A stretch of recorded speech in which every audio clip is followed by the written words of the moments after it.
ओम शांति 16/6/26 16/6/26 मिठे बच्चे तुम मैंने भी सच्चा सच्चा राजयोग्य तो तुमको राजऋषि मध्य कह जाए राजऋषि अर्थ ही पवित्र आम हेले सच्चा सच्चा राजऋषि अर्थ पवित्र राज परी रहिया मात्र पवित्र रहिबा दीटा अपोजिट ना सन्यासी माने कौन पवित्र रोथिले मात्र रजालिया रोथिले कि केमदी अवस्था रे रोथिले से माने घर द्वार छाड़ी जंगल रे एका एका रोथिले राजा माने कौन पूरा राज्य सहित रहिजन ना राजा रानी मंत्री परिवार राज परिवार प्रजा समस्त सहित रोचे सेमिति रहियार अछि मात्र पवित्र रहियार अछि ताकू कह जाउछि राजऋषि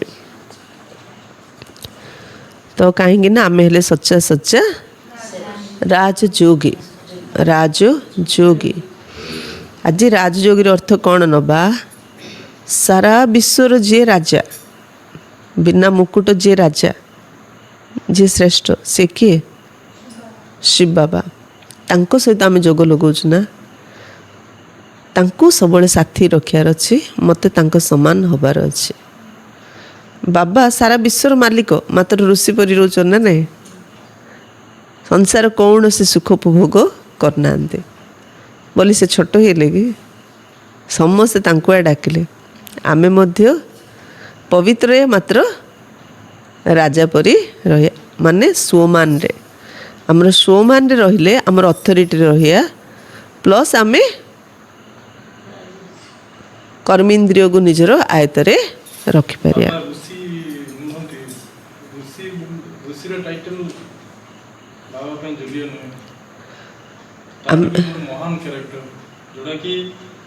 राज ऋषि अर्थ कौन ऋषि अर्थ वैराग्य बाबा दुनिया वैराग्य ना नहीं ऋषि अर्थ वैराग्य राजपरी रहियो मात्र वैराग्य से केबे भी सुख उपभोग करना एक्चुअली राज ऋषि आमे आमे पवित्र रहिया आमे वैराग्य आनिया बाबा पे शब्दटा नहीं किंतु आम लक्ष्य कौन मत बाबा समान हबार अच्छी तो बाबा जमती देहर के अधीनस्थ रोना आम सेमती देहर अधीन आसिया को हबनी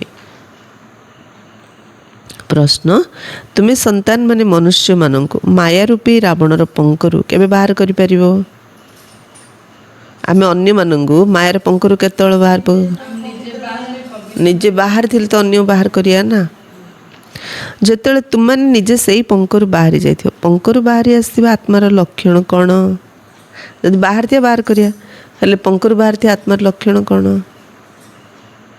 मु पंकरु बाहरी पड़छि किन जानिया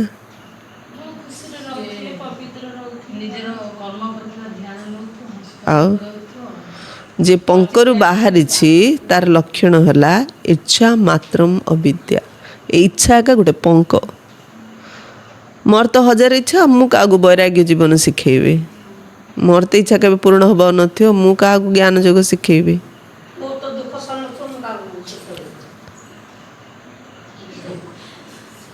बाबा कौन कहले से अर्थ अलगा इच्छा मात्रम अविद्या इच्छा मात्रम अविद्या अर्थात संपूर्ण अनासक्त वृत्ति कोठी मध्य टिके हेला आसक्ति नथिबो दुख कहीं आसक्ति अच्छे दुख मिलुची ना आसक्ति छाड़ले तो दुख जीव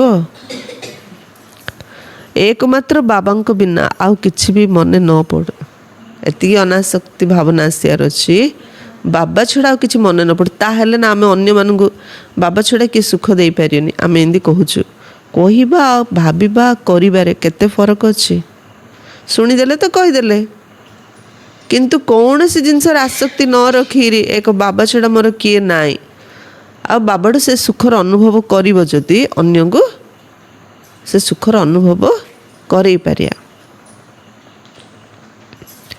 भल पोशाक पिंधिबी भल जिनिस खाइबी एसबु लालसा न रहू गला ना रज संक्रांति खाली भल खाइबू भल पिंधिबू किछि काम करूनी खाली खेलियो बुलियो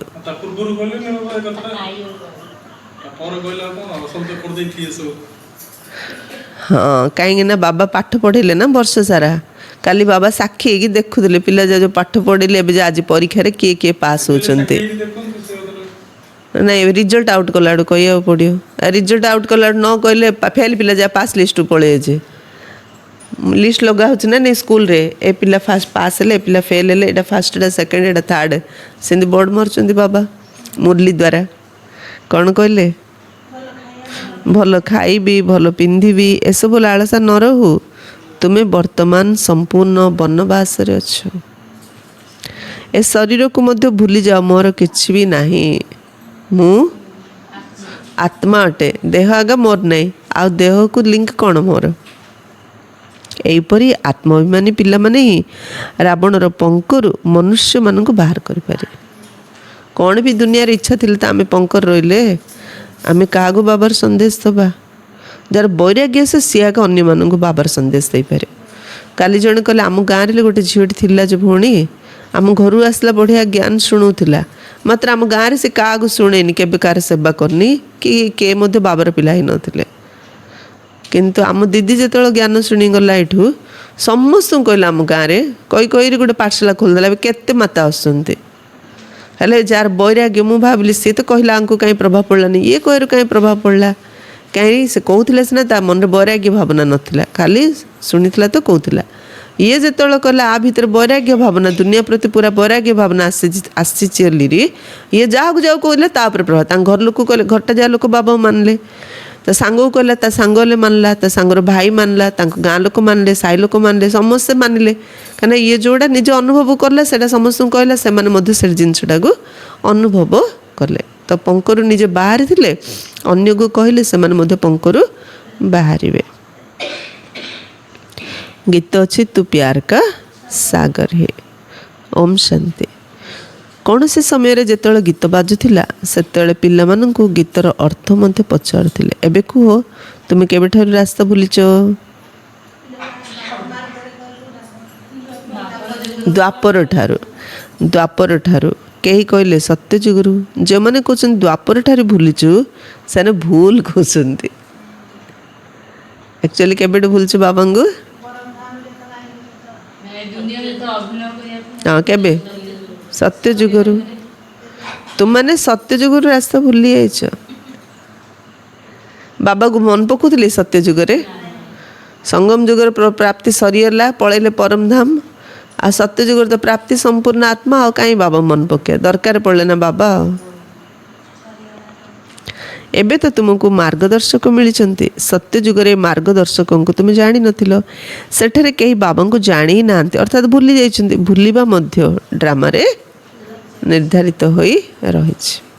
ଭୁଲିଲେ ତ ଭୁଲ କରିବା, ଭୁଲ କଲେ ତ ଭଗବାନ ଆସି ତାଙ୍କର ଆବଶ୍ୟକ ପଡ଼ୁଛି। ପୁଣି ଏବେ ସେ ରାସ୍ତା ବତାଇବାକୁ ଆସିଛନ୍ତି। କହିଥାନ୍ତି ନା ପ୍ରଭୁ ରାସ୍ତା ବତାଅ, କହୁଛୁ ନା ପ୍ରଭୁ ରାସ୍ତା ବତାଅ। ଆମେ ସତ୍ୟଯୁଗରୁ ଆରମ୍ଭ କରି ବାବାଙ୍କୁ ଭୁଲି ଯାଇଛୁ। ବୁଦ୍ଧିକୁ କ୍ରିୟାଶୀଳ କରିବା ପାଇଁ ବାବା ପ୍ରଶ୍ନ ପଚାରୁଛନ୍ତି। ଆମେ ସତ୍ୟଯୁଗରୁ ରାସ୍ତା ଭୁଲି ଯାଇଥିଲେ। ଭୁଲିକି କାପରି ହେଉଥିଲେ? ଯେ ରାସ୍ତା ଭୁଲି ଯାଉଛି ତାର ଲାଇଫଟା କେମିତି ହେଇଯାଉଛି? ଅସଲା ପରି, ନାଇଁ କି? ଏପଟ ସେପଟ ହେଉଥିବ, ନାଇଁ? ଆହୁରି ଏପଟ ସେପଟ ହେରି କଳିଯୁଗରେ ପୁରା ଉଲ୍ଟା ପଡ଼ିଯାଇଛି। ଆଉ ଉଠିବାକୁ ଗଲେ ଶକ୍ତି ନାହିଁ, ନାଇଁ? ହଁ, ଏବେ ପୁରୁଷାର୍ଥରେ କେଉଁଠୁ ଷ୍ଟାର୍ଟ କରିବାର ଅଛି? କେମିତି ଷ୍ଟାର୍ଟ କରିବାର ଅଛି? ପିମ୍ପୁଡ଼ି ପରି ଲକ୍ଷ୍ୟ ରଖିବାର ଅଛି। ମିଠା ତ ବାବା ପାଖରେ ଆଗା ଅଛି, ନାଇଁ କି? ବାବା ଛଡ଼ା ଆଉ ତ କିଏ ମିଠା ଦେଇପାରିନି, ଜୀବନର ମିଠା। ସେଥିପାଇଁ ପରେ ପ୍ରଜାପତି ହେବି କି ଫରିସ୍ତା ହେବି, ଫାଷ୍ଟ ମୋତେ ପିମ୍ପୁଡ଼ି ପରି ଗୋଟେ ଲକ୍ଷ୍ୟ ରଖିବାକୁ ପଡ଼ିବ ଯେ ମିଠା ବାବା ପାଖରେ ଅଛି, ଆଉ କେଉଁଠି ନାହିଁ। ଲକ୍ଷ୍ୟ ନିର୍ଦ୍ଧାରଣ ହେଇଗଲେ ପିମ୍ପୁଡ଼ି ପରି ହେଇ ଜନ୍ଦା ହେଇଯିବ, ପକ୍ଷୀ ହେଇଯା, ସବୁ ହେଇଯିବ, ନାଇଁ କି? ସେଥିପାଇଁ କ'ଣ କହୁଛନ୍ତି? ମଣିଷ କେତେ କୋଟି 84 ଲକ୍ଷ ଯୋନିରେ ଆସୁଛି ଓଲିରେ। 84 ଲକ୍ଷ ଯୋନିରେ ଆସୁଛି କାହିଁ କହୁଛନ୍ତି?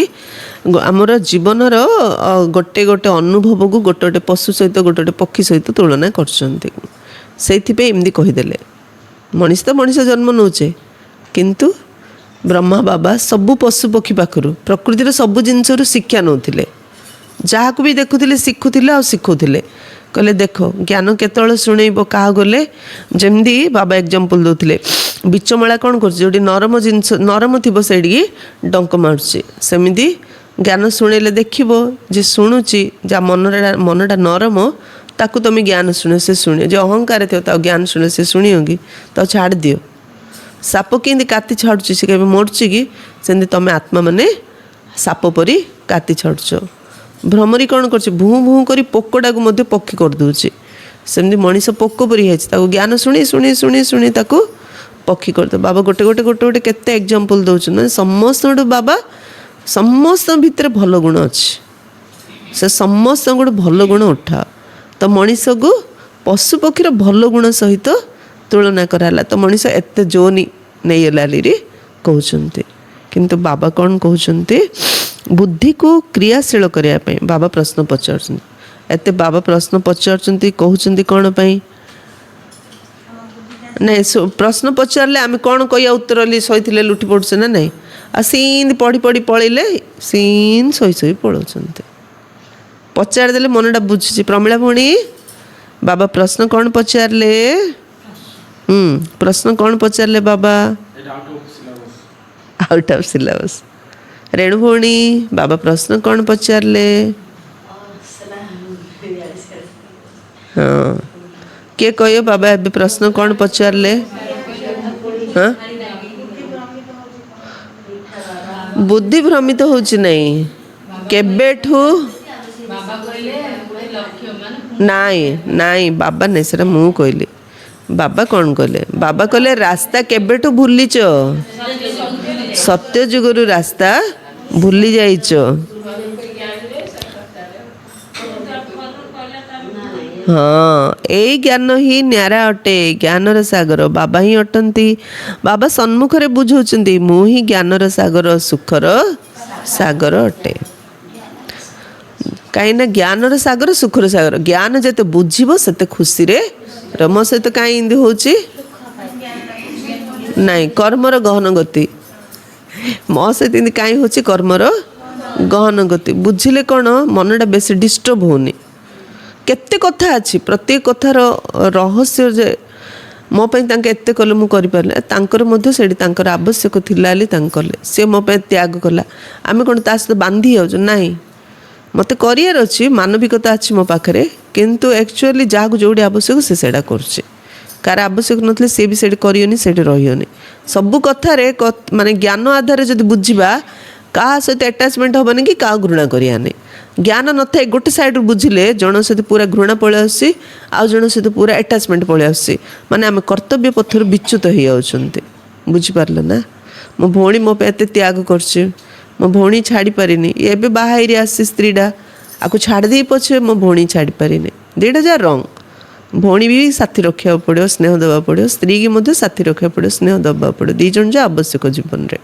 एमदी हेले दीटा जाक ज्ञान आधार बुझीगले मत समस्त सहित सामान रहार अच्छे अज्ञान रे कौन से मो त्याग कला मैंने मुझे त्याग करी ये मत पचारे मुझे पचारिनी इंदिया हो किंतु आम किए आत्मा ना आत्मार कौन जन्म जन्मर कर्मर हिसाब किताब ना से जेते ज्ञान रते सुख सुख बाबा ज्ञान सागर बाबा सुखर सागर ज्ञान द्वारा बाबा सुख दौरान आम जब ज्ञान बुझा सेते सुखरे आमे रहिबा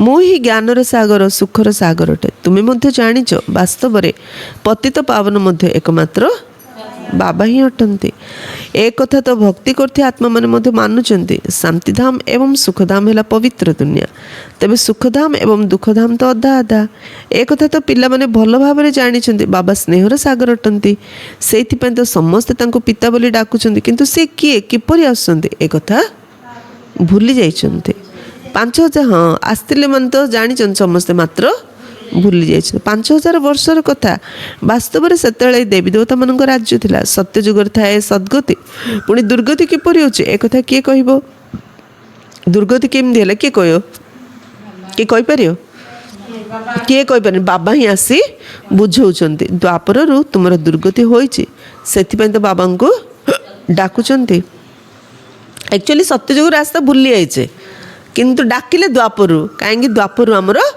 दुर्गति हबार द्वापर आम डाक तुम्हें जानिछ जे यह कौन से नुआ कथा नुहे बाबा कल्प कल्प आसुंती एबे निराकार बाबा आत्मा माननकु बुझाउछंती कहीं भी निजर आत्मा को जानी नाहांती एपरी केबे कहबे केबे के कहबे नहीं जे मो आत्मा रे समस्त पार्ट भरी हे रही केबे हेले कहबे नहीं जे मो अनेक थर एपरी होइछ अभिनय करछि कहिया बाबा ज्ञान देला पर मध्य से ज्ञान रो डीप को गले आमे एटा फील करि पारिया जे मु केते थर पार्ट प्ले करछि एली रे नथिले मते बुझुचे हेले मते पार्ट मु केते थर प्ले करछि आसी कि केंदी कहि पारि मु ए पार्ट केते थर ना प्ले करछि एली रे ज्ञान भूली गले बाबा भूलेले जिनस आसी कि आम मन रे आसुनी फास्ट टाइम की जो भी रोल आमे प्ले करछंती केतना थर एटा रिपीट हेछि ना नहीं किंतु सब बळे नुआ आगा लागुछि ना नहीं काहेकि ड्रामा में भूली जाउछ ना अनेक थर एपरी हेछि अभिनय करछि से माने ड्रामा को जानी ना जदियो से माने लक्ष लक्ष हजार हजार वर्ष बोली कहउछन तथापि या तो ड्रामा अटे ना ड्रामा रो पुनरावृत्ति होछि एटा ड्रामा रिपीट होछि एक कथा तो कहिबे ना ए ज्ञान बाबा ही पिल्ला माननकु सम्मुख रे दउछंती मुख द्वारा कथा होछंती तुम्हें जानिछ आमको शिव बाबा ब्रह्मा द्वारा निजर करी ब्राह्मण करैछंती ए शिव बाबांकर संतान मध्य अटंती स्त्री मध्य अटंती ग्लास रे टिके पानी कुटिया पुरुष होइतबा कारण पिल्ला माननकु संभाळिया पई सरस्वती को सहयोगी रूप रे दायित्व दिया गला एक कथा कौन शास्त्र नहीं यह हूँ वास्तविकता बाबा ही राजयोग शिखाऊँ जो मन को राजयोग शिखाले से मैंने राज्य हेले 84 जन्म नेले जे राजयोग शिखला कर्मेंद्र रूप राज्य है से राज्य है 84 जन्म नेला बाइबल कुरान वेदशास्त्र आदि तो बहुत पढ़ुंट किंतु किछि हेले भी बुझुना एत शास्त्र पढ़ी लाभ कौन किछि हेले बुझुना तारे शिक्षा कौन दिया किए बुझुना रामायण पूरा मुखस्थ करदे राम परी के जन हेले भरत परी के जन हेले लक्ष्मण परी के जन हेले पूरा गीता शुणिदेले श्रीकृष्ण परी के जन हेले निश्चिंत तुम्हें कौन सी तत्वयोगी नुह तुम तो बाबा सहित जोग रही अर्थात बाबा को मन पकाच नहीं आमर जोग क्या सहित रही आमर तत्व सहित किसी जोग ना तुम्हें एबे राजयोगी राज ऋषि अट अर्थात जोगी राज अट आम सब किए जोगी राज जो जोग जो करते सहचंती तत्व को सहचन से माने नहीं कि तत्व खरा वर्षा ए सब सहचंती से शारीरिक सहन शक्ति बढ़ाउछंती आमको बाबा मानसिक सहन शक्ति बढ़ाउछंती परिवार रो आराम रे रुओ फैन तले एसी रे रुओ मात्र परिस्थिति आसिले राजयोगी ही राजा परी रुह नहीं केबे हेले बाबा चाहना मो पिला झाउली जातु उदास हो जातु निराश हो जातु नहीं कि राजा परी रो राज ऋषि अर्थात राज जोगी राज अट जे पवित्र होती तांको जोगी कहा जाए जोगी माने ही पवित्र स्वर्गर राजत्व नेबा पई तुमे जोगी होइछ बाबा प्रथमे कहछन पवित्र हो तांकर नाम ही जोगी अटे हला एक्चुअली जोगी आमे किंतु आज बाबा कौन कले बाबांकर नाम ही जोगी अटे माने से कौन आम सहित जोग लगुचंती किंतु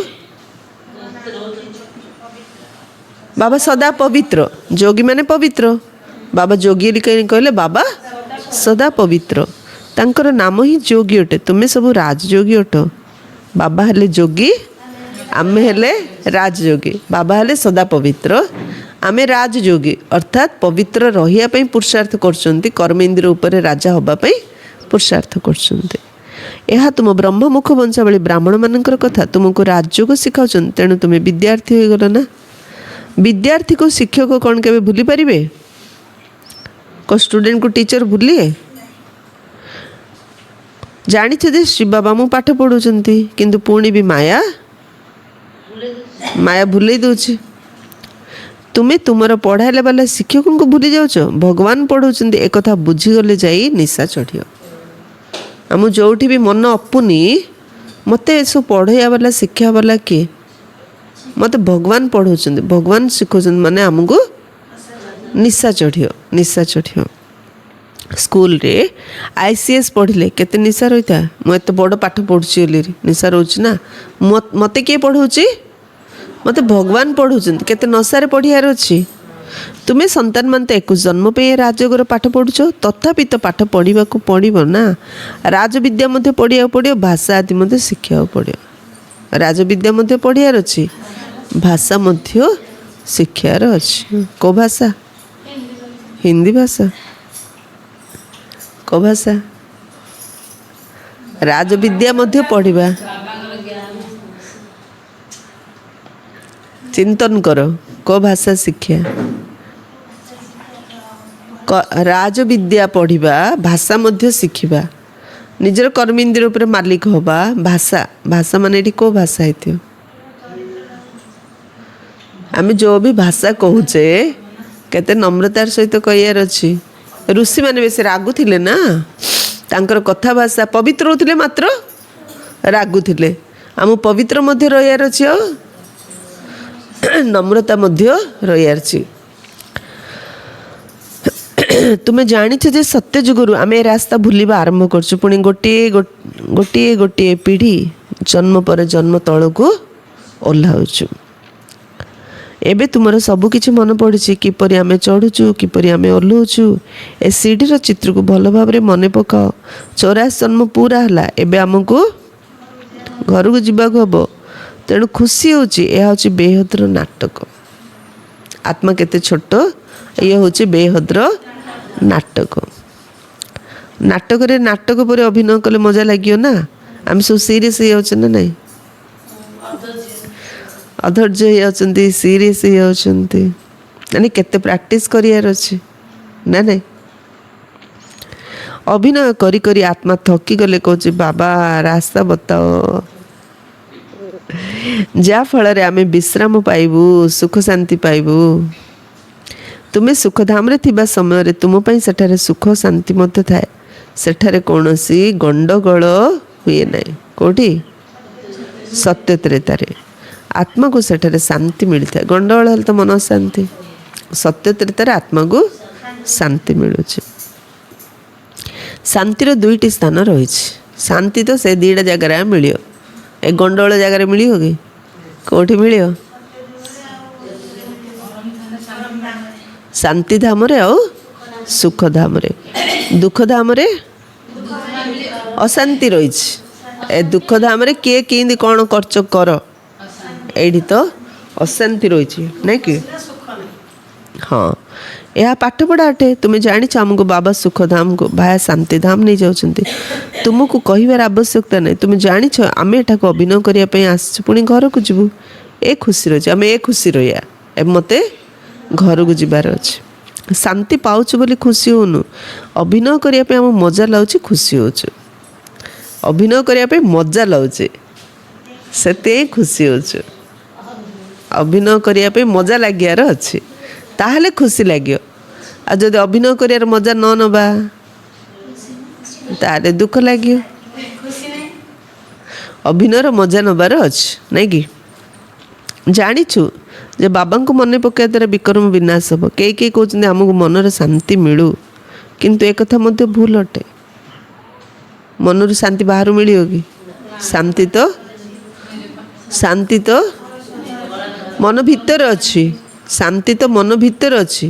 ଆତ୍ମା ବୋଲି ଭାବିଦେଲେ, ଏଇଟା ଡ୍ରାମା ବୋଲି ଭାବିଦେଲେ, ଅଭିନୟ କରୁଛ ବୋଲି ଭାବିଦେଲେ ଶାନ୍ତି। ଆତ୍ମା ବୋଲି ଭୁଲିଗଲେ, ଡ୍ରାମା ବୋଲି ଭୁଲିଗଲେ, ଅଭିନୟ ବୋଲି ଭୁଲିଗଲେ ମନ ଅଶାନ୍ତି। ବିକର୍ମ କିପରି ବିନାଶ ହେବ, ସେଥିପାଇଁ ଆମେ ବାବାଙ୍କୁ ମନେ ପକାଉଛୁ। ମନ ତ ଶାନ୍ତ ହୋଇ ରହିପାରିବ ନାହିଁ, କର୍ମ ବିନା ରହିପାରିବନି। ବାକି ଅନୁଭବ ହେଉଛି ଆମେ ବାବାଙ୍କ ଠାରୁ ପବିତ୍ରତା, ସୁଖ, ଶାନ୍ତିର ସମ୍ପତ୍ତି ନେଉଛୁ। ତେଣୁ ଖୁସି ହେବା ଦରକାର। ଏହା ତ ହେଲା ଦୁଃଖଧାମ, ଏଠାରେ ସୁଖ ହୋଇପାରିବ ନାହିଁ। ବାବା ସ୍ପଷ୍ଟ କରି କହିଦେଲେ, ଏଇଟା ତ ହେଉଛି ଦୁଃଖଧାମ, ଏଇଠି ସୁଖ ହୋଇପାରିବ ନାହିଁ।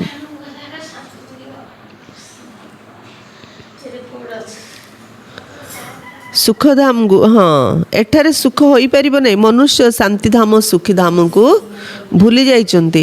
ତେବେ ଯାହାଙ୍କ ପାଖରେ ବହୁତ ପଇସା ଅଛି, ସେମାନେ ଭାବୁଛନ୍ତି ଆମେ ତ ସୁଖରେ ଅଛୁ। ସନ୍ନ୍ୟାସୀ ଘର ଦ୍ୱାର ଛାଡ଼ି ଜଙ୍ଗଲରୁ ଚାଲି ଯାଇଥାନ୍ତି, ସେଠାରେ କୌଣସି ଗଣ୍ଡଗୋଳ ତ ହେଉନି। ତେବେ ଶାନ୍ତ ତ ହୋଇଯାଇଥାନ୍ତି, କିନ୍ତୁ ତାହା ହେଲା ଅଳ୍ପ କାଳ ପାଇଁ।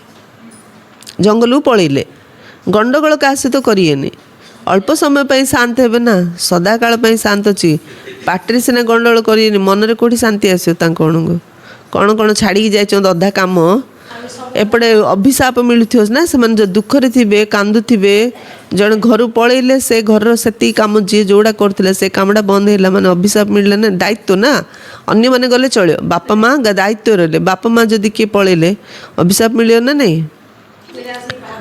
हाँ तो अल्प काल चल गंडगोल कले अल्प काल शांत मिलला आत्मार स्वधर्म जहाँकि शांति अटे से तुम्हें शांति रही था।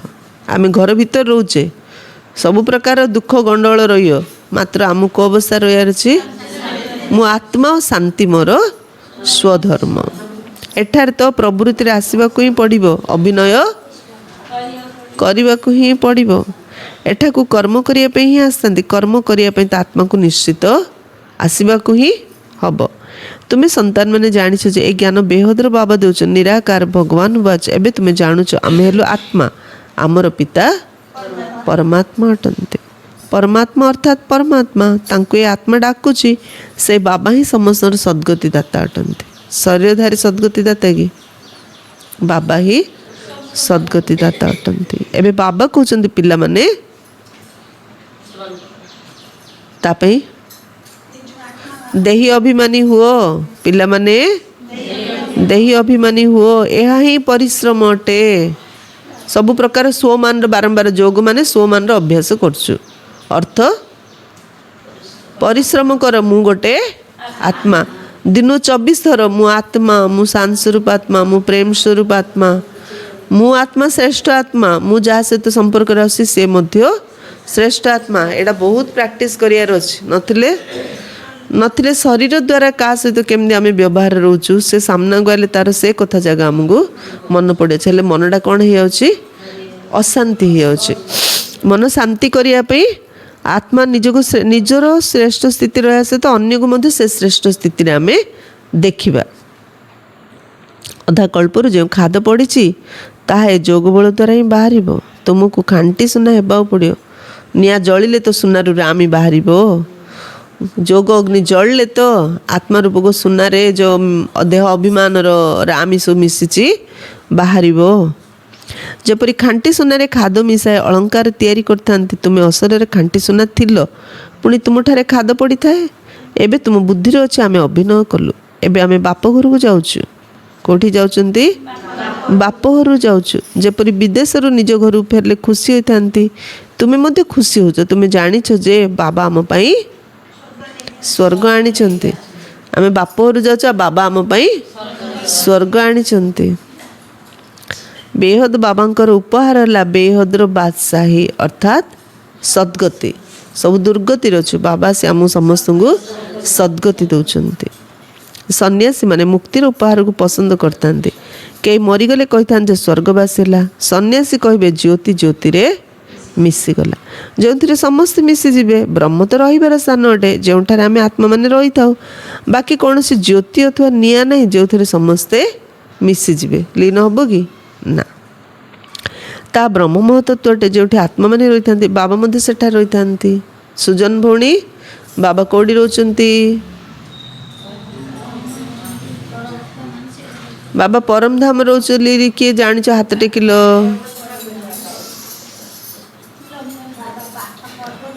से मध्य बिंदु अटंती बाबा मध्य बिंदु अटंती क्या जदि बिंदुर साक्षात्कार हम तेज से किसी बुझीपारे नहीं बहुत पिला माने कहते बाबा आपण को मन पकड़ मुस्किल होची बिंदु रूप किपरि मन पकेबू राम कृष्ण हनुमान ले चेहरा आखि आगे दुष्टि मन पकड़ सहज हो देख किए किए कहते देख बाबा को मन पकड़ा मन पड़नी ना ब्रह्म बाबा को मन पक ब्रह्म बाबा भितर शिव बाबा हेले मन पड़ो हेले शिव बाबा काली मुरली कौन कही ब्रह्म बाबा गले मन पकड़ा हेनी कौन से देहधारी देह कौन से चेहरा को आखि आगु आनिया हेनी यहाँ देह अभिमान यहाँ देह अभिमान माने आमे केते आत्मा प्रैक्टिस कले जाई बाबा को बिंदु रूप मन पकया आत्मा प्रैक्टिस न कले देहधारी आगा देहधारी जागुआ मन पका दादी दीदी मम्मा बाबा ताईरे विकर्म विनाश हबनी से बाबा बारंबार प्रैक्टिस करूँ कौन से देहधारी देहर चेहरा आखि आगू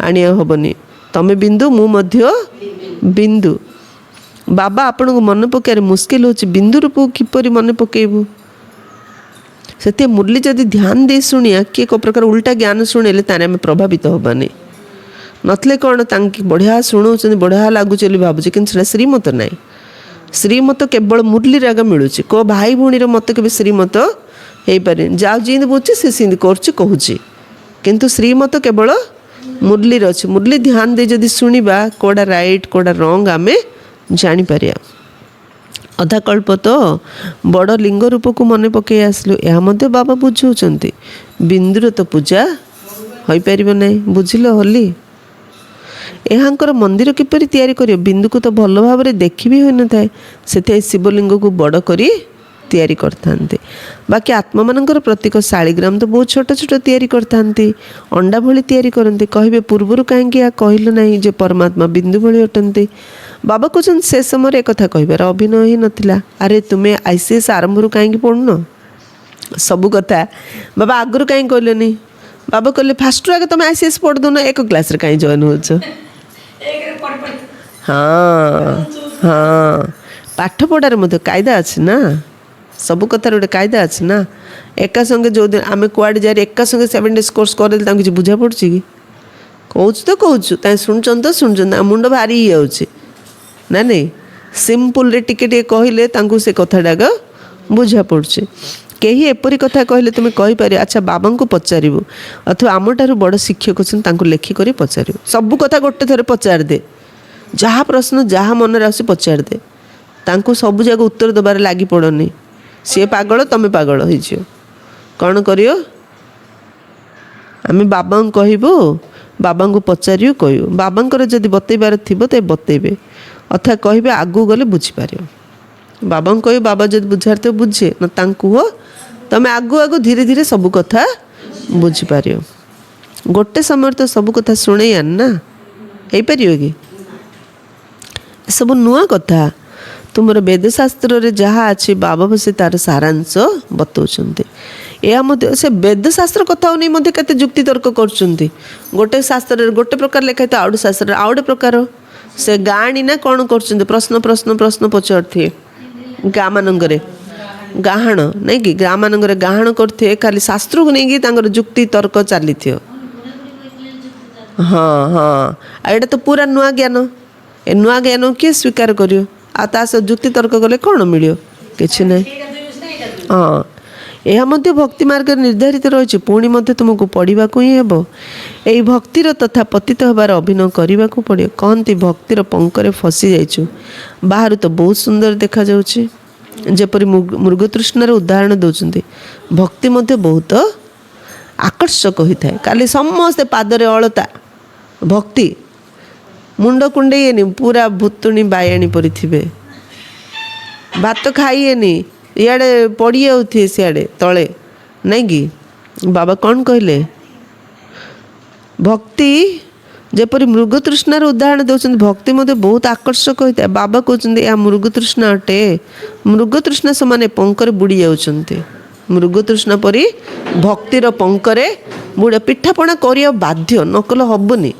बड़ बड़ इडली पिठा कर खाई आली बड़ बड़ छोट दे कहीं संक्रांति पिठा खाइर नियम घरे कर खाइर नियम तमें भोजी कले तुम भोजी आसी मात्र घरे पिठा करी खाई आगे आसी एसब कौन भक्ति ना नहीं आमेले काली पिठा करूँ ना कि पिठा करूँ जे आमेले पड़ पिठा करूँ बढ़िया करूँ हेले तुम घरे करियो खाई आस से भक्ति आश्रम रे खाइला आड़ू डेरी होनी कि घर बाहर आड़ू पड़ पिठा खाई बाहर अच्छे एसबू भक्ति मृगतृष्णा समान एमती पंकरे बुड़ी जाऊँच पुणी बाहर मुस्किल हो एकदम बुड़ी जाऊँच अन्य को पंकर बाहर कर जाऊँच पुणी निजे ही फसी जाऊँच क्या बुझे सी न बुझले सी जी बुझे आम हेल्ले तार होगले ना पंक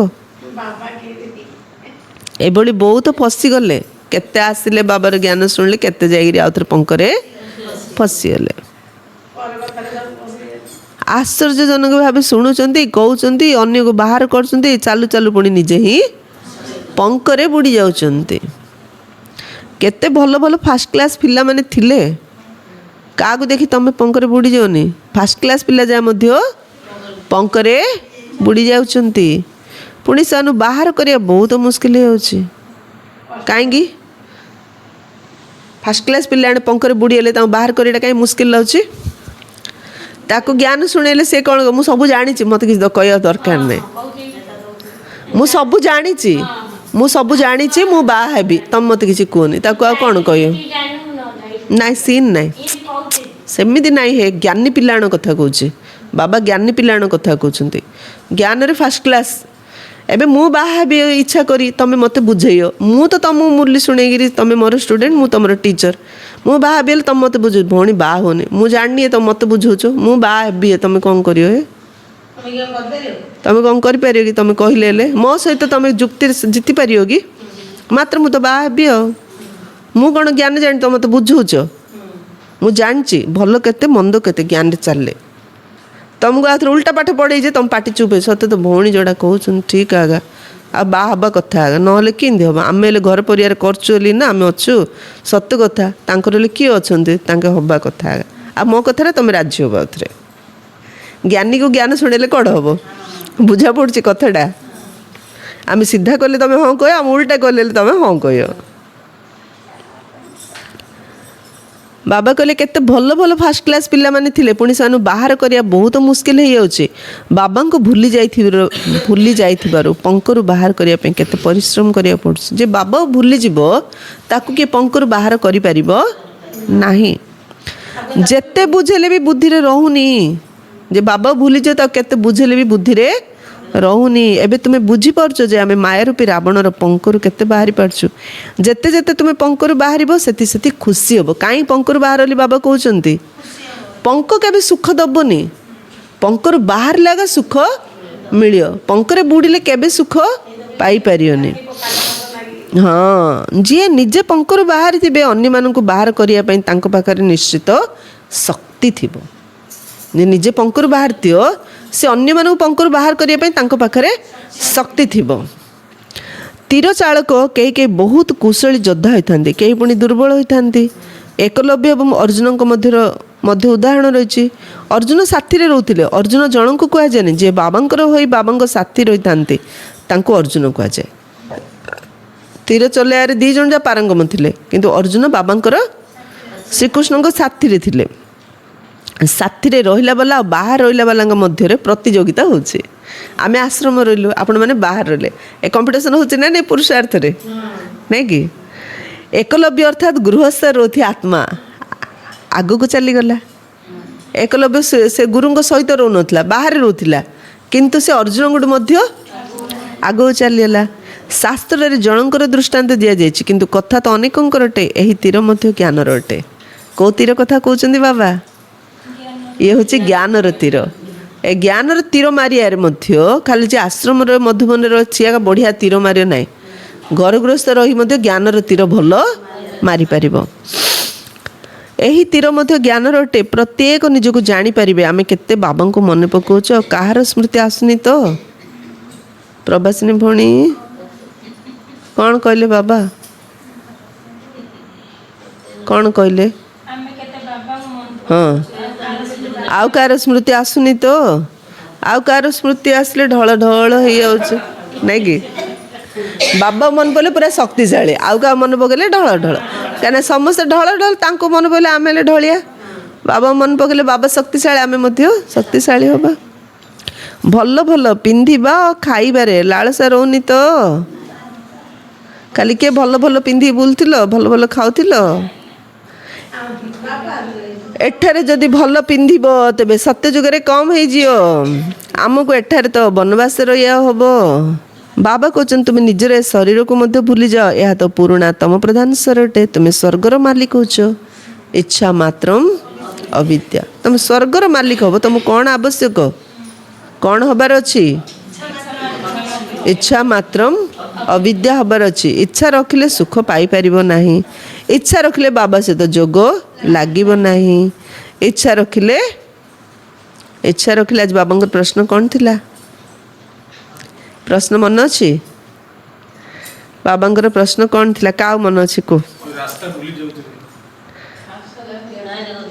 ହଁ ସେ ଗୋଟେ ଅର୍ଥ ଏକା ମାୟାର ପଙ୍କରେ ଫସି ଯାଉଛନ୍ତି। ଯେ ଇଚ୍ଛା ରଖିବ ସେ ରାସ୍ତା ଭୁଲି ଯାଉଛି, ସେ ମାୟାର ପଙ୍କରେ ଫସି ଯାଉଛି। ଫାର୍ଷ୍ଟ କ୍ଲାସ୍ ପିଲାମାନେ ମଧ୍ୟ ମାୟାର ପଙ୍କରେ କାହିଁ ବୁଡ଼ି ଯାଉଛନ୍ତି? ଇଚ୍ଛା ରଖିବା ଯୋଗୁଁ। ଇଚ୍ଛା ରଖିଲେ ଆତ୍ମାଭିମାନୀ ହେଇପାରିବ କି? ସେଥିପାଇଁ ଇଚ୍ଛା ମାତ୍ରମ୍ ଅବିଦ୍ୟା। ବାବା କହୁଛନ୍ତି ତୁମେ ଏଠାରେ ଅଳଙ୍କାର ଆଦି ମଧ୍ୟ ପିନ୍ଧନି। ହେଲା କାଲି କଥା ପଡ଼ିଥିଲା ନା, ପାଉଁଜି ଚୁଡ଼ି ସାଉଣ୍ଡ ଝୁମଝୁମ କରନି, ଅଳଙ୍କାର ଏତେ ପିନ୍ଧନି। ଏପରି କାହିଁକି କହୁଛନ୍ତି? ଏହାର ମଧ୍ୟ ଅନେକ କାରଣ ଅଛି। କାହିଁକି ବାବା ଏସବୁ କହୁଛନ୍ତି ତା ପଛରେ ଅନେକ କାରଣ ଅଛି। କାହାର ଅଳଙ୍କାର ହଜିଗଲେ କହିବେ ସେଠାରେ ବିକେକ୍ ମୁଁ ଦେଇକରି ଆସିଛି। ଏବଂ ପୁଣି ଚୋର ତସ୍କର ମଧ୍ୟ ରାସ୍ତାରେ ଚାଲିବା ସମୟରେ ଛଡ଼େଇ ନେଉଛନ୍ତି। ଆଜିକାଲି ମାଇମାନେ ମଧ୍ୟ ବହୁତ ଲୁଟରେ ବାହାରିଛନ୍ତି। ସ୍ତ୍ରୀ ଲୋକମାନେ ମଧ୍ୟ ଡକାୟତ କରୁଛନ୍ତି। ଦୁନିଆର ଅବସ୍ଥା ଦେଖ କ'ଣ ହେଲାଣି। ଘରେ ତ ଚାହୁଁନଥିବେ ତୁମେ ଆଶ୍ରମକୁ ଯାଅ, ଆଉ ଥରେ ଆଶ୍ରମକୁ ଆସିଲା ବେଳକୁ ରାସ୍ତାରେ କେଉଁଠି ପଡ଼ିଗଲେ କହିବେ ହଁ ଆଙ୍କେ ସେ ଭଉଣୀକିଆ ଦେଇକି ପଳେଇଆଲେ ସୁନା ଯାକ। ଏକ ଦ୍ୱିତୀୟରେ ବାବା କହିଲେ ତୁମେ ରାସ୍ତାରେ ଆଇଲାଠୁ କିଏ ଚୋରି କରି ନେଇଯିବ, ନେଇଗଲେ ତୁମ ଆଶ୍ରମ ଯିବା ବନ୍ଦ କରିଦେ। ତୁମେ ଆଶ୍ରମ ଯିବାର ତ ତୁମ ସୁନା ଚୋରି ହେଲା ତି ପିନ୍ଧିକି ଯିବାରୁ, ସେଥିପାଇଁ ସୁନା ପିନ୍ଧନି। ତୃତୀୟରେ ବାବା କହିଲେ ଚାଲ ପୁରୁଷମାନଙ୍କ ପାଖକୁ ସିନା ଯାଉନ, ରାସ୍ତାରେ ଝିଅ ଜାଗାରେ ଚୋରେଇ ଦେଉଛନ୍ତି। ଆଜିକାଲି ଝିଅ ଚୋରୁଣୀ ମଧ୍ୟ ବାହାରୁଛନ୍ତି, ଚୋରଉଛନ୍ତି। ସେଇଥିପାଇଁ ଅଳଙ୍କାର ପିନ୍ଧିକି ଆଶ୍ରମକୁ ଆସନି। ଦୁନିଆର ଅବସ୍ଥା ଦେଖୁଛ ନା କ'ଣ ହେଉଛି, କ'ଣ ହେଲାଣି। ତୁମେ ଜାଣିଛ ଯେ ଏ ଦୁନିଆ ବିଲକୁଲ ବେଶ୍ୟାଳ ହୋଇଯାଇଛି। ତାପରେ ଆଉ ଥରେ ନେକ୍ସଟ ପଏଣ୍ଟକୁ ଗଲେ ଦୁନିଆ ବିଲକୁଲ ବେଶ୍ୟାଳ ହୋଇଯାଇଛି। ଆମେ ଏଠାରେ ଶିବାଳୟରେ ବସିଛୁ ଶିବ ବାବାଙ୍କ ସହିତ। ସେ ସତ୍ୟ ଅଟନ୍ତି, ଚୈତନ୍ୟ ଅଟନ୍ତି, ଆନନ୍ଦ ସ୍ୱରୂପ ଅଟନ୍ତି। ଏହା ଆତ୍ମାର ହିଁ ମହିମା ଅଟେ। ଆତ୍ମା ହିଁ କହୁଛି ମୁଁ ରାଷ୍ଟ୍ରପତି, ମୁଁ ଅମୁକ, ଏବଂ ତୁମର ଆତ୍ମା କହୁଛି ମୁଁ କିଏ? ମୋ ଆତ୍ମା କିଏ? ଦେଖିଆ ସେ ଆତ୍ମା କହିଲା ମୁଁ ରାଷ୍ଟ୍ରପତି। ତମେ ଆତ୍ମା କ'ଣ କହୁଛ? ମୁଁ ଆତ୍ମା ଏବେ ବ୍ରାହ୍ମଣ। ଆମେ ଆତ୍ମା ବ୍ରାହ୍ମଣ, ବାବାଙ୍କ ଠାରୁ ସମ୍ପତ୍ତି ନେଉଛୁ। ତେଣୁ ଆତ୍ମ ଅଭିମାନରେ ରହିବାକୁ ହବ। ଏଥିରେ ହିଁ ପରିଶ୍ରମ ରହିଛି। ଇଏ ଅମକ ମୋର ଅଟେ, ଏହା ମୋର ଅଟେ, ଏ ଅମକ ମୋର, ଏ ଜିନିଷଟା ମୋର। ସାରା ଦିନ ଏ କଥା ମନେ ରହିଥାଏ, କିନ୍ତୁ ଆତ୍ମା ଭାଇ ଭାଇ ଅଟୁ ଏ କଥା ଭୁଲି ଯାଉଛନ୍ତି। ନାଇଁ, ଏ ଜିନିଷଟା ମୋର, ସେ ମଣିଷଟା ମୋର, ଏସବୁ ମନେ ରହୁଛି। ବାବା ମୋର ଭୁଲି ଯାଉଛୁ। ଆତ୍ମା ମୁଁ ଆତ୍ମା ଲିରି ଭୁଲି ଯାଉଛୁ। ଆମେ ସବୁ ଆତ୍ମା ଭାଇ ଭାଇ ବୋଲି ଭୁଲେ। ମୋର କ'ଣ ତାର କ'ଣ, ମୁଁ କିଏ ସିଏ କିଏ, ଆମେ ସବୁ ତ ଆତ୍ମା ଭାଇ ଭାଇ ଅଟୁ। ଏଇଟା ଭୁଲି ଯାଉଛନ୍ତି। ଏଠାରେ ମୋର କହିବା ଛାଡ଼ିବାକୁ ପଡ଼ିବ। କ'ଣ ଛାଡ଼ିବାକୁ ପଡ଼ିବ? ମୋର କହିବା ଛାଡ଼ିବାକୁ ପଡ଼ିବ। ମୁଁ ଆତ୍ମା ଅଟେ, ଏହାଙ୍କର ଆତ୍ମା ମଧ୍ୟ ଜାଣିଛି। ବାବା ବୁଝାଉଛନ୍ତି ମୁଁ ମଧ୍ୟ ଶୁଣି ଚାଲିଛି। ପ୍ରଥମେ ମୁଁ ଶୁଣୁଛି, ଯଦିଓ ମୁଁ ମଧ୍ୟ ଶୁଣେଇ ପାରିବି, କିନ୍ତୁ ପିଲାମାନଙ୍କର କଲ୍ୟାଣାର୍ଥେ କହୁଛି। ତୁମେ ସର୍ବଦା ଭାବ ଯେ ଶିବ ବାବା ବୁଝାଉଛନ୍ତି। ବିଚାର ସାଗର ମନ୍ଥନ କରିବା ପିଲାମାନଙ୍କର କାମ ଅଟେ। ଯେପରି ତୁମେ କରୁଛ ସେପରି ମୁଁ ମଧ୍ୟ କରୁଛି, ନଚେତ୍ ପ୍ରଥମ ନମ୍ବରରେ କିପରି ଯିବି? କିନ୍ତୁ ନିଜକୁ ଗୁପ୍ତ ରଖୁଛି। କିଏ କହୁଛନ୍ତି? ब्रह्मा बाबा। अच्छा, मीठे मीठे सिकिलधे बच्चों प्रति माता पिता बाप दादा का याद प्यार और गुड मॉर्निंग। रूहानी बाप की रूहानी बच्चों को नमस्ते। हम रूहानी बच्चों की रूहानी बाप दादा को याद प्यार गुड मॉर्निंग और नमस्ते नमस्ते नमस्ते। सदा रहो हंसते हंसते, बन जाएंगे फरिश्ते। फरिश्ते कभी किसी में नहीं फंसते, सुखी रुहंतु समस्ते। धारणा पाई मुख्य सार मोर छाड़ी निजको आत्मा भाविबाकू हबो। हला मोर छाड़ो, ये मोर से मोर, किए मोर नहीं कि किए पर नहीं। आमे सब आत्मा भाई भाई। आत्मा अभिमानी होई रहिबार मेहनत करियो पड़ियो। आमे आत्मा भाई भाई भाबीरे आत्माभिमानी रहिया पे बहुत मेहनत करिया पड़ियो। एठारे बिल्कुल बनवासी अवस्था रहिया पड़ियो। कौनसी भी पिंधिबा खाइबार इच्छा मात्र अविद्या हेबाक पड़ियो। पूरा बनवासी हिजार अछि। भल खाइबी भल पिंधिबी इच्छा सब छाड़। कहीं नहीं इच्छा रखिया जोगु आमे कोथरे फसी जाउछु, मायार पंकरे पसी जाउछु। सेकेंड, अभिनय करिया सहित बा कर्म करी मध्य निजर शांति स्वधर्म स्थित रहिबाकू हेबो। अभिनय करिया कर्म करिया, मात्र केमदी करिया? ନିଜର ଶାନ୍ତି ସ୍ୱଧର୍ମ ରହିକି କର୍ମ କରିବା। ଶାନ୍ତିଧାମ ଏବଂ ସୁଖଧାମକୁ ସ୍ମରଣ କରିବାକୁ ହେବ, ଏଇ ଦୁଃଖଧାମକୁ ଭୁଲି ଯିବାକୁ ହେବ। ବରଦାନ ରୁହାବ ଅର୍ଥାତ୍ ଆତ୍ମିକ ନିଶା ଏବଂ ରହମ ଅର୍ଥାତ୍ ଦୟାଭାବର ଗୁଣ ଦ୍ୱାରା ବିଶ୍ୱର ନବନିର୍ମାଣ କରୁଥିବା ବିଶ୍ୱ କଲ୍ୟାଣକାରୀ ହୁଅ। ବିଶ୍ୱ କଲ୍ୟାଣ କିଏ କରିପାରିବ? ଦୁଇଟା, ଗୋଟେ ହେଲା ଆତ୍ମିକ ନିଶା, ଗୋଟେ ଦୟା ଭାବନା। ସମସ୍ତ ପାଇଁ ଦୟା ଭାବନା ରଖିବା, ତାହେଲେ ଆମେ ବିଶ୍ୱ କଲ୍ୟାଣକାରୀ ହେଇପାରିବା। ବିଶ୍ୱ କଲ୍ୟାଣକାରୀ ହେବା ପାଇଁ ମୁଖ୍ୟ ରୂପରେ ଦୁଇଟି ଧାରଣା ଆବଶ୍ୟକ, ଗୋଟେ ହେଲା ଈଶ୍ୱରୀୟ ରୁହାବ, ଅନ୍ୟଟି ରହମ। ଯଦି ଦୁଇଟି ଯାକ ଏକାଠି ଥିବ ଏବଂ ସମାନ ଭାବରେ ଥିବ ତେବେ ଆତ୍ମଅଭିମାନୀ ସ୍ଥିତିର ନିର୍ମାଣ ହୋଇଯିବ। ଗୋଟେ ହେଲା ଆତ୍ମିକ ସ୍ଥିତି, ଗୋଟେ ହେଲା ଦୟା ଭାବନା। ଏ ଦୁଇଟା ଯାକ ଯଦି ସମାନ ଥିବ ତାହେଲେ ଆତ୍ମଅଭିମାନୀ ସ୍ଥିତିର ନିର୍ମାଣ କରିପାରିବ। ତେଣୁ ଯେବେ ବି କୌଣସି କର୍ତ୍ତବ୍ୟ କରୁଛ ବା ମୁଖ ଦ୍ୱାରା ଶବ୍ଦ ଗୁଡ଼ିକ ବର୍ଣ୍ଣନା କରୁଛ ତେବେ ଚେକ୍ କର ଯେ ରହମ ଏବଂ ରୁହାବ ଦୁଇଟି ଯାକ ସମାନ ରୂପରେ ଅଛି ତ। ଯେତେବେଳେ ବି କୌଣସି କର୍ତ୍ତବ୍ୟ କରୁଛ ବା ପାଟିରେ କିଛି କଥା କହୁଛ କହିଲା ବେଳେ ସେତେବେଳେ ଆତ୍ମିକ ସ୍ଥିତି ଥାଉଛ, ଯାହାକୁ କହୁଛ ତା ପାଇଁ ଦୟା ଭାବନା ଥାଉଛି ନଥାଉଛି, ସେଥିପାଇଁ ତ ପାଟି ଜୋର ହେଇଯାଉଛି, ସାଉଣ୍ଡ ଅଧିକ ହେଇଯାଉଛି, ଜୋସ୍ ପଳେଇ ଆସୁଛି। ଶକ୍ତିମାନଙ୍କର କାଲି ମଧ୍ୟ ବାବା କହିଥିଲେ, ଆଜି ମଧ୍ୟ କହୁଛନ୍ତି, ଶକ୍ତିମାନଙ୍କ ଚିତ୍ରରେ ଦୁଇଟି ଯାକ ଗୁଣର ସମାନତା ଦେଖାଯାଇଛି ଏବଂ ଏ ଦୁଇଟିର ଆଧାରରେ ବିଶ୍ୱ ନବନିର୍ମାଣ କାର୍ଯ୍ୟରେ ନିମିତ୍ତ ହୋଇପାରିବ। ଏ ଦୁଇଟା ଯାକ ଗୁଣ ଆଧାରରେ ଆମେ ବିଶ୍ୱ ନବନିର୍ମାଣ କାର୍ଯ୍ୟ ପାଇଁ ନିମିତ୍ତ ହୋଇପାରିବ। କ'ଣ ଦୁଇଟା ଗୁଣ? ଏକ ତ ଆତ୍ମିକ ସ୍ଥିତି, ଦ୍ୱିତୀୟରେ ଦୟା ଭାବନା। ସ୍ଲୋଗାନ ବାବାଙ୍କର ସ୍ନେହ ପାଇବା ପାଇଁ ବ୍ୟର୍ଥ ସଂକଳ୍ପ ଗୁଡ଼ିକୁ ତ୍ୟାଗ କରିଦିଅ, ଏହା ହେଉଛି ପ୍ରକୃତ ବଳିଦାନ। ସ୍ୱାହା କର, ସ୍ୱାହା କର ବାବା କହୁଛନ୍ତି ନା, ବଳି ଚଢ଼ାଅ, ନିଜକୁ ସମର୍ପଣ କର। ମୁଖ୍ୟ ସମର୍ପଣ ଏଠି କ'ଣ? କ'ଣ ସ୍ୱାହା କରିବା, କ'ଣ ସମର୍ପଣ କରିବା? ଏବେ ବାବା କହିଲେ ନା ସ୍ଲୋଗାନରେ, ବ୍ୟର୍ଥ ସଂକଳ୍ପ, ବ୍ୟର୍ଥ ସଂକଳ୍ପ ସେଇଟାକୁ ସମର୍ପଣ କର, ତାକୁ କୁହାଯାଏ ସଚ୍ଚା ସମର୍ପଣ। ବ୍ୟର୍ଥ ସଂକଳ୍ପ କାହିଁ ଚାଲୁଛି? ଦୁଇଟା ପଏଣ୍ଟ ବାବା ଅବ୍ୟକ୍ତ ମୂଲ୍ୟରେ କ'ଣ କହିଥିଲେ? ମାୟାର ଦୁଇଟା ରୂପ, ମୁଁ ହିଁ ଠିକ୍, ମୁଁ ଯେଉଁଟା ଭାବୁଛି ଠିକ୍, ମୁଁ ଯେଉଁଟା କହୁଛି ଠିକ୍, ଠିକ୍ ଠିକ୍ କହିଲେ ଭାବିବା ଯୋଗୁଁ ବ୍ୟର୍ଥ ସଂକଳ୍ପ ଚାଲୁଛି। ଏବେ ବାବା କ'ଣ କହିଲେ ସ୍ଲୋଗାନରେ? ବାବାଙ୍କର ସ୍ନେହ ଯଦି ପାଇବା ପାଇଁ ଚାହୁଁଛ ବ୍ୟର୍ଥ ସଂକଳ୍ପ ଗୁଡ଼ିକୁ ତ୍ୟାଗ କର, ଏହା ହିଁ ହେଉଛି ପ୍ରକୃତ ବଳିଦାନ। ବ୍ୟର୍ଥ ସଂକଳ୍ପ ଛାଡ଼ି ବାବାଙ୍କ ସ୍ନେହଟା ଅନୁଭବ କରିପାରିବା। ଅବ୍ୟକ୍ତ ଇସାରା ସର୍ବଦା ହର୍ଷିତ ରହିବା ପାଇଁ ନିଜର ସ୍ୱଭାବକୁ ସରଳ କର ଏବଂ ସହନଶୀଳ ହୁଅ।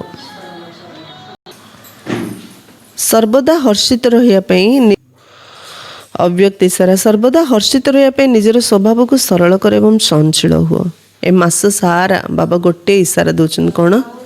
ସ୍ୱଭାବକୁ ସରଳ କର, ସହନଶୀଳ ହୁଅ, ତାହେଲେ ହସି ହସି ରହିପାରିବ। ଯିଏ ନିଜେ ଯେତିକି ସରଳ ହୋଇଥିବ ସେଇ ଅନୁସାରେ ତାଙ୍କର ଯୋଗ ମଧ୍ୟ ସରଳ ହୋଇଥିବ। ହେଲା, ଯିଏ ଯେତେ ନିଜେ ସରଳ ହୋଇଥିବ ତା ଯୋଗଟା ମଧ୍ୟ ସରଳ, ତା ଯୋଗଟା ସହଜ ଲାଗିବ।